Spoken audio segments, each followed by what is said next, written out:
Henshin Inspection presents Going Ultra. This is MJ. I'm an author, I'm an artist, I'm an analyzer. Join me as I talk about Ultraman Arc Episode 4 on the Kaiju's Tale. By the way, it's probably the best episode title so far. I absolutely love it. So, anyway, talk about this episode. I think Rin is an absolute hero. All of Skip is extremely heroic. I've mentioned that before because they're going out there with no weapons, no real weapons, just a little like agitator for the kaiju, and they're directing people to safety, and they're putting themselves in harm's way. They're running towards the danger when the sirens are going off and stuff. But this is a focus episode, so let's talk about Rin a little bit. Um, she just, you know, as soon as there's an issue and they know that there's a kaiju of some sort, she says, "Hey, we're gonna go over here. Follow me, kid. Follow me, rookie." And she and Yuma go investigate. And as things get worse and worse, and as there's actual danger going on, like she, first of all, she is the one who captures the big rat, and that put her in some sort of danger. But she went ahead and she performed very well. She shot the net thing at it, and then I guess after it, I think that's what that net weapon does. So that was pretty brave of her to be able to accomplish that. But then after that, when it's a giant kaiju, she goes and runs into this building that has this electrical source that's going to blow up if they don't take care of it properly. Excuse me. And she puts herself right next to the source of the explosion, and that's pretty big deal. It's a pretty big deal. She's like very well could die, and she's brave enough to go ahead and face her death and handle her business. So that was really cool. I really appreciated that, especially because she's just a normal lady essentially. When we didn't know her background, but what I'm saying is, as opposed to like Storage or Scarred, uh, nobody in Skip has any formal training or military type training that would prepare them for this sort of thing, and that's really impressive. So, at the end of the episode, it was really sweet to see all the townsfolk, I guess you could call them, cheering Rin on.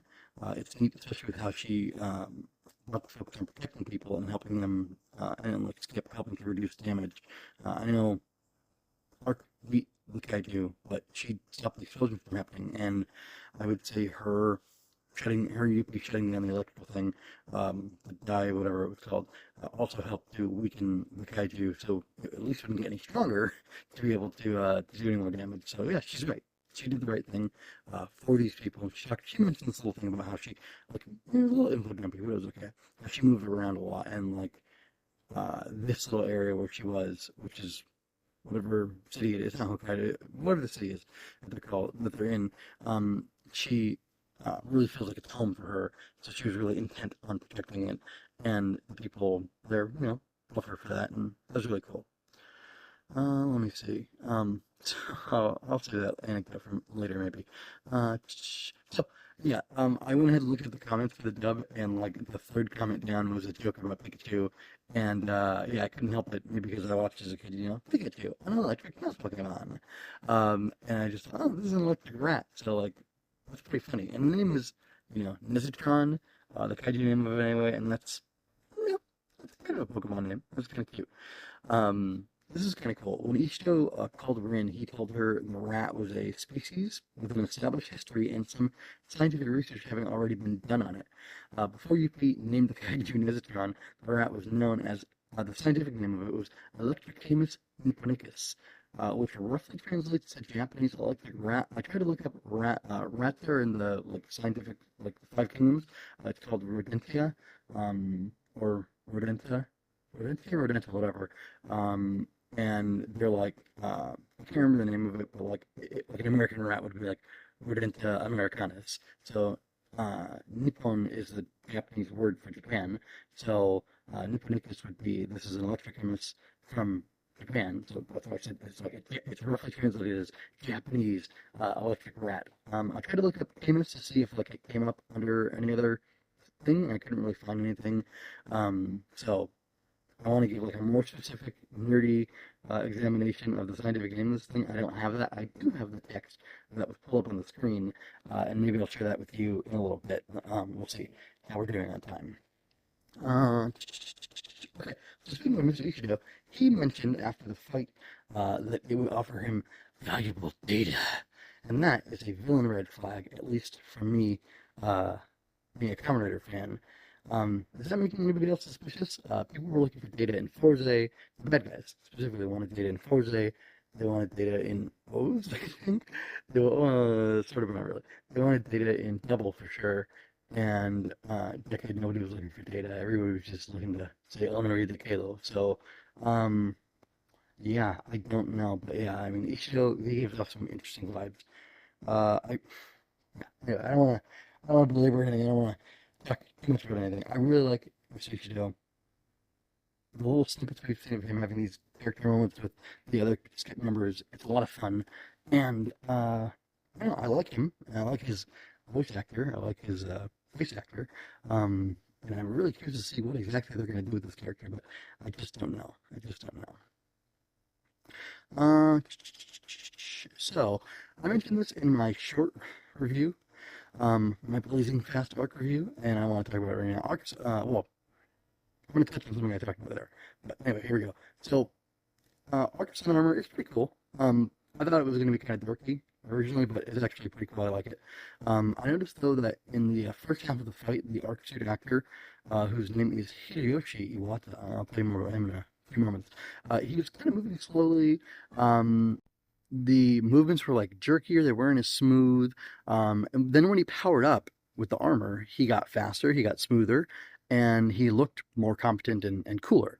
And I wonder if that was intentional to kind of like nerf himself in the beginning of the fight, and then once he got the power up to, you know, do his best and do a much better performance, so that it really sold how good the armor was and how much it did for Arc.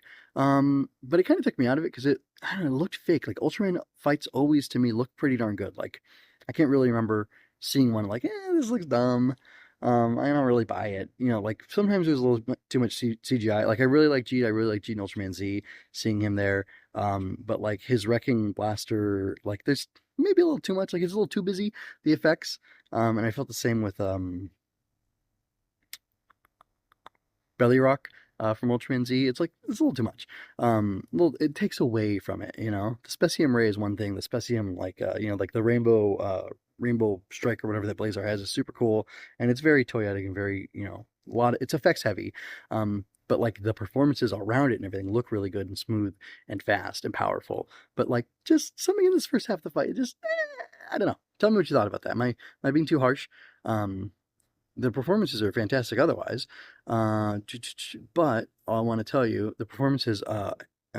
So Hideyoshi Iwata is the main suit actor for the Ultraman series, and he has been since Nexus. There's like a little asterisk there, but you can look it up yourself. He played both Blazar and Arc, so that is an impressive range. He also portrayed the voice of Blazar, which is pretty cool. And Cedric Joy made comment about that, like a year ago when Arc was first airing, or maybe it was more than a year. Anyway, good stuff, interesting. Really neat. But like, yeah, if you look at how wild and frenetic Blazar is, and then how like calm and almost precise, but in kind of a weird way, Arc is, they're very different performances, and it's impressive that he can have such range. And I'm only complaining about the suit acting from this one episode in this one instance, because I think it is remarkable. It deserves being remarked upon. That's what I mean by that, and just kind of interesting. So tell me what you thought about all that.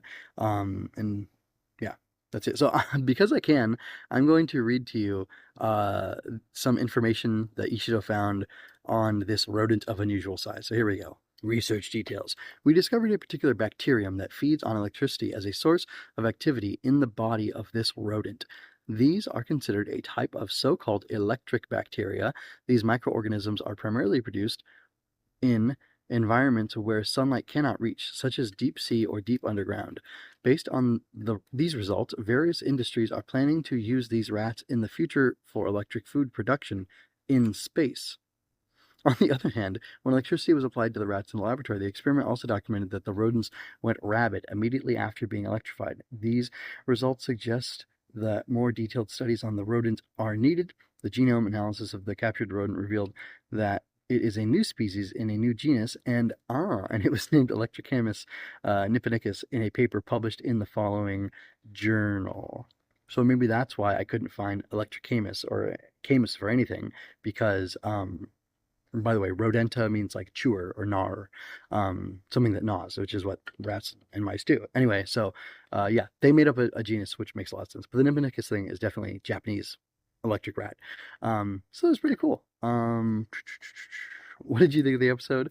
What did you think of some of the stuff I said, some of my criticisms, and some of my praise? Because I definitely had praise for this. I liked it overall. It's just there were some issues, some minor issues that I wasn't so in favor of, things I didn't really like. And I'm going to be honest with you, not just say, oh, everything Ultraman is ultra great, because that's not true. And I think we should be able to fairly criticize things.